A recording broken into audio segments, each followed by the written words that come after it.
Well, tomorrow is the first of 2 debate days for the Democrats running for president, and there are enough candidates and storylines to fill a soap opera.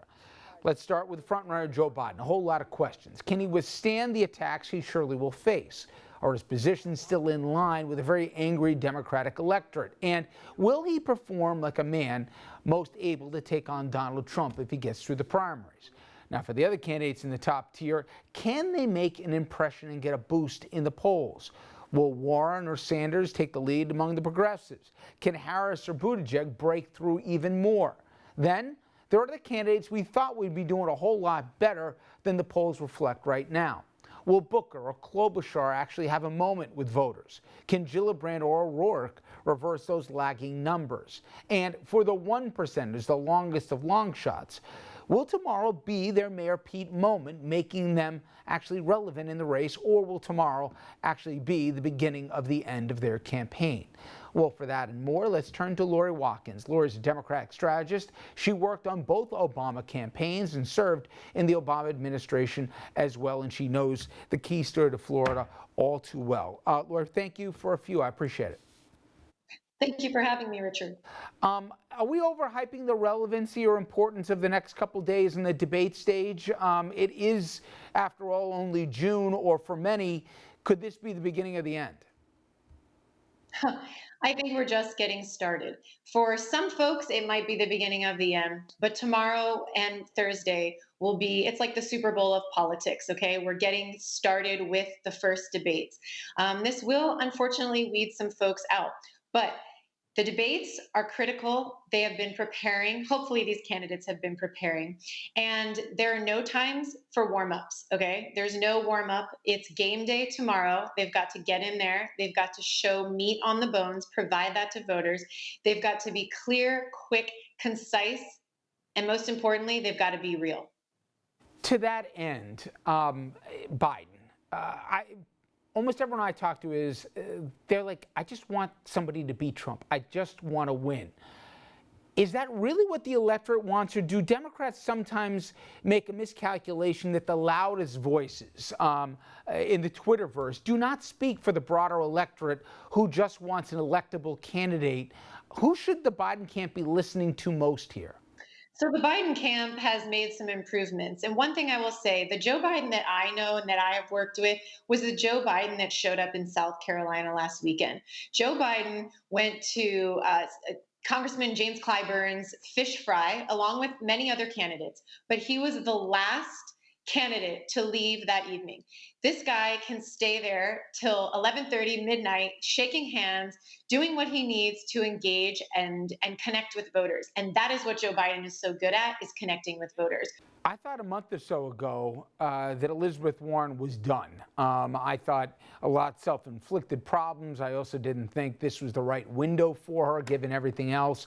Somehow, some way, maybe it's 25 policy papers or whatever she's put out, she seems to be doing better, more than better. She seems to be relevant here and a real threat to Biden.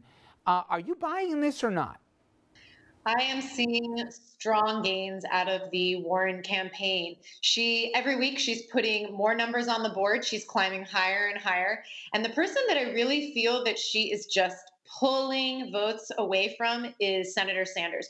Bernie Sanders is not doing as well as I know he would have hoped. He's kind of like off in the background, playing second fiddle, I think, to some of Warren's ideas, even though in the past Bernie Sanders came out with most of these progressive ideas. He was one of the first ones vocally to come out supporting a lot of these ideas like Medicare for all. Now you see Elizabeth Warren kind of stealing Bernie Sanders' thunder.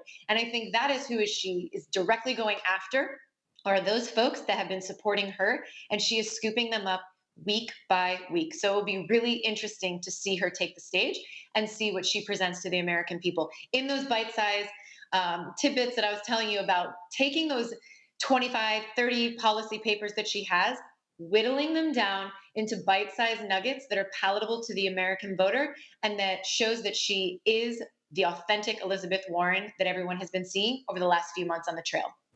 You know, Laurie, I always openly question some of the relevancy of some of the candidates. Bill de Blasio jumps to mind here as to the why. But One guy I thought would have been doing a lot better than he is right now is Beto O'Rourke. Yes, I know he lost the Texas Senate race. That said, though, he had it, whatever, I don't know how you quantify what the it is. He seemed to have it. Man, I don't know where the mojo is, but who are you most surprised is polling in 1-2% range, and who do you think still has a chance in the next couple of days to turn this thing around?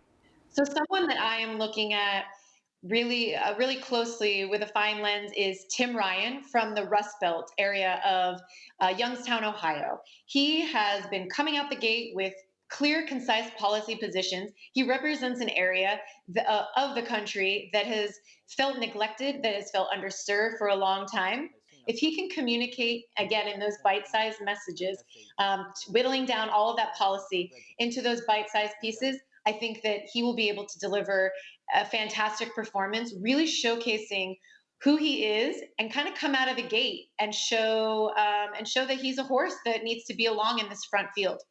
How about somebody else you're surprised isn't doing as well as you thought they would as you almost approach July? Beto O'Rourke, I thought he would have been doing a bit better in the polls, but I believe that his home state of Texas really wants him to come and run for the U.S. Senate.